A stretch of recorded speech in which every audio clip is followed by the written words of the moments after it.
चलिए दोस्तों, आज इस मुद्दे पे बात करते हैं कि आखिर में इजराइल और फिलिस्तीन जैसे संगठन से लड़ाई जो है चलने के बाद ये लड़ाई ईरान तक कैसे पहुंची।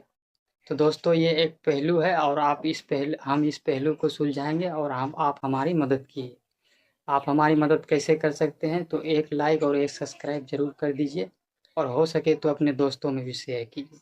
तो दोस्तों, आज एक पहलू है सारी दुनिया के जो पब्लिक है उसके मन में कि आखिर में इजराइल और फिलिस्तीन हिजबुल्लाह जैसे संगठन से ये युद्ध होता आ रहा है, तो ये ईरान में कैसे आ गया। दोस्तों, पहली बात यह है कि मान लीजिए कि एक दोस्त दो दोस्त है, तीसरा कोई और आके उससे लड़ने लगे। तो पहले तो वो गलत सही का निर्णय लेगा, किसका गलती है किसका नहीं, पहले वो समझाने की कोशिश करता है।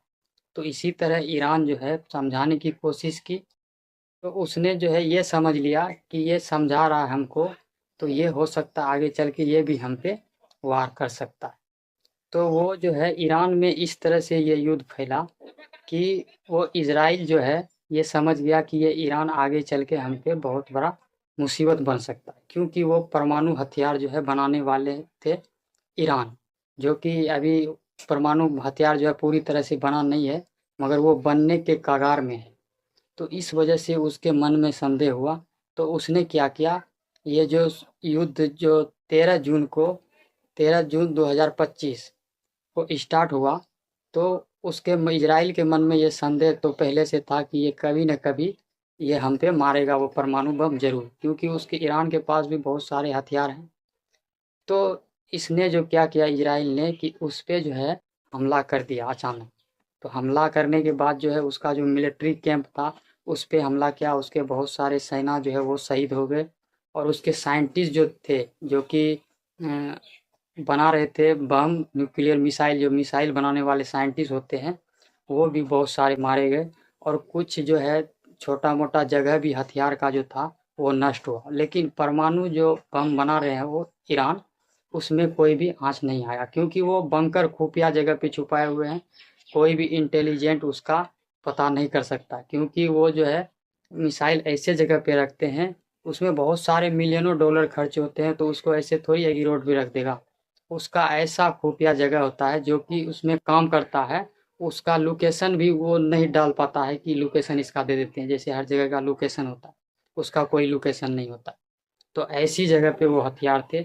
तो हालांकि इजराइल ने जो वार किया तो उसका कुछ न कुछ नष्ट हुआ, साइंटिस्ट मरे, पब्लिक भी मरे और सेना भी मरे, लेकिन कोई हानि ज़्यादा नहीं हुआ। लेकिन दोस्तों, बात हम ये करते हैं कि फिर जाके ईरान जो है वो गुस्से में आ गया कि समझाने से, यानी कि दो लोग अगर लड़ते हैं, बीच में समझाने से अगर किसी को हानि होता है, उसी को मारने लगता है, तो वो तीसरा आदमी क्या करे। तो उसके मन में जो है बौखलाहट हो गई कि ये बार बार हम पे हमला करता है, तो हम क्या करें। तो उसने भी पलटवार किया। इसराइल की वो स्थिति है कि देखने के लायक है, क्योंकि अपने आप को जो है वो तीस मार खां समझता है, वो किसी से भी उलझ जाता है। किसी पहले हिजबुल्लाह संगठन से, हमास से लड़ाई हुआ और गाजा शहर को पूरा तबाह कर दिया, पूरा 50,000 पब्लिक मारे गए, मासूम बच्चे मारे गए बहुत सारे।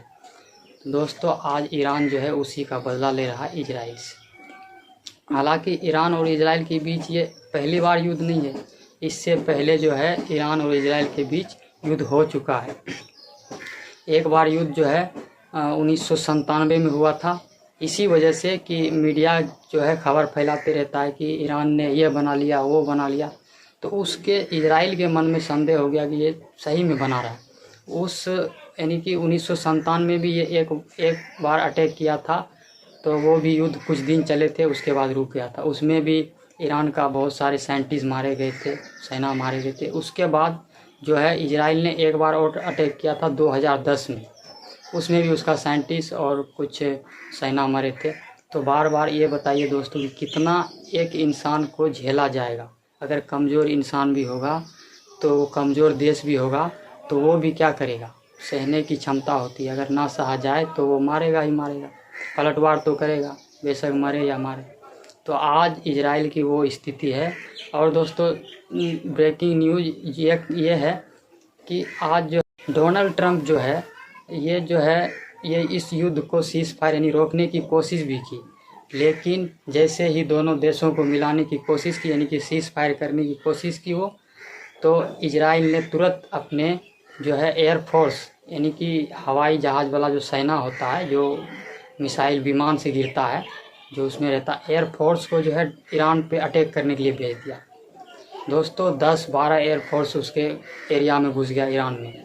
तो तुरंत जो है डोनाल्ड ट्रंप को पता चला कि ऐसा ऐसा का बात हो रहा है, तो सरकारी कॉल होती है उन सब का भी, तो उसने कॉल किया उसको इजराइल के नेतन्याहू को। तो नेतन्याहू से पूछा कि भाई क्या कर रहा है तू उस देश में, ये तो बहुत बड़ा बवाल हो जाएगा, आज तक जो हुआ नहीं था वो हो जाएगा, क्योंकि ये समझिए कि बहुत बड़ा उल्लंघन कानून का हो जाता है सीज़ फायर में, तो कानून का उल्लंघन हो जाता। तो इसी वजह से जो है उसको जैसे ही फ़ोन किया तो वो अपने सेना को फ़ौरन वापस आने के लिए कहा।